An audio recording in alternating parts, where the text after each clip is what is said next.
මගේ බුදුරජාණන් වහන්සේ සංසාරේ දුප්පත් මිනිසෙක් වෙලා හරි හොඳ ඒ දුප්පත් මිනිසයා ගෙදර තිබ්බේ මුං ඇට මිටක් විතරයි. වීදියේ දානයක් දෙනවා කියලා ආරංචියට එකල වැඩ හිටියේ මම හිතන විදිහට විපස්සී බුදුරජාණන් වහන්සේ මතක හැටියට. විපස්සී බුදුරජාණන් වහන්සේ ශ්‍රාවක සංඝයාත් එක්ක පිණ්ඩපාතේ වඩිනවා. මේ වීදි දාණයට. ඒතර ඒ වීදියේ ඉන්න මිනිස්සු තමයි දානෙ ගේන්නේ. හැමෝම සිටුවරු රම් වාදනයට ගේනවා, රිදී වාදනයට ගේනවා. එක එක කෑම.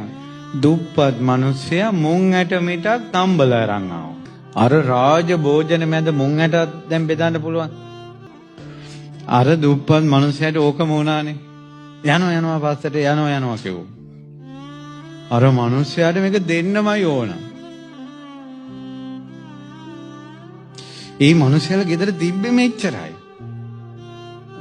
මේ දැන් බුදුරජාණන් වහන්සේ අර විදිහට වඩිනවා. වඩිනකොට අර මිනිස්සයාගේ හිතේ ආපු ආවේගයට දෙන්නත් ඕනේ යන්න දෙන්නේ නැහැ. එක කාට හරි මේක ලැබෙන්නේ නැති කියලා ගිනාපු මුං ඇට භාජනය අහසට විසික කරා.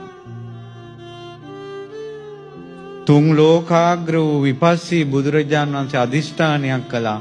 එක මුං ඇටේ ගාන එක එක රහතන් වහන්සේලාගේ පාත්‍ර වලට වැටේවා කියලා අදිෂ්ඨාන කළා.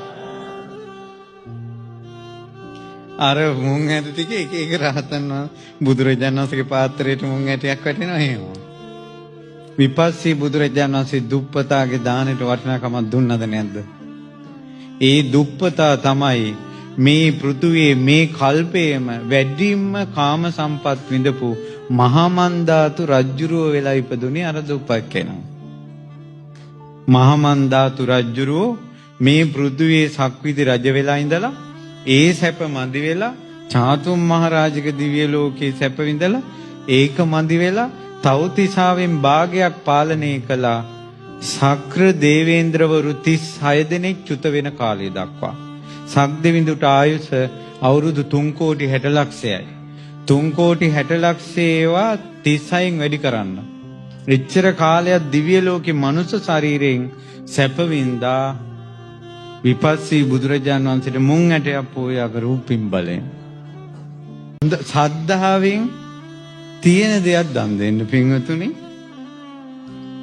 අනුකරණය කරන්න යන්නේ නැතුව මහා ලොකුවට අර ණය වෙලා රටට ලෝකෙට එහෙම නැතුව පුළුවන් විදිහට